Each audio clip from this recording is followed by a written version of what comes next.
部长陈时中顶礼拜去垦丁，下晡到桃园，明仔载要去台南，若昨日是去新竹。阿中部长对着市长林志坚到庙口去食鸭芳饭，除了来推展着观光，嘛真感谢第一线公所的人员来办理着纾困业务的辛苦。新竹市政府马上阿中部长新竹的好物，包括手工的炊粉，包括土豆酱等等。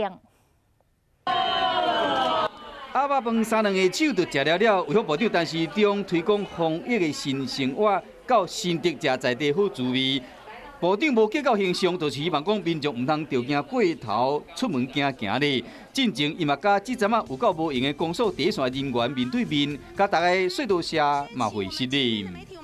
部长家己去讨来，互人拍的啦哈。但是除了我们，我也相信别的单位不会做得更好的啦，因为大家又更不了解。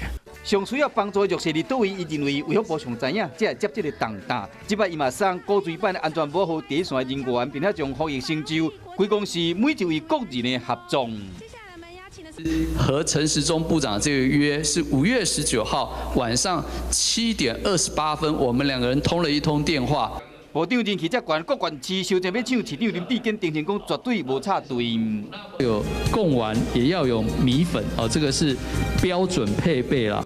除了贡丸米粉是新竹的美食，也有手工炊粉、土豆酱甲特产饼，规条拢是新竹的好米，拢要互部长炸转去，甲防疫团队做伙食。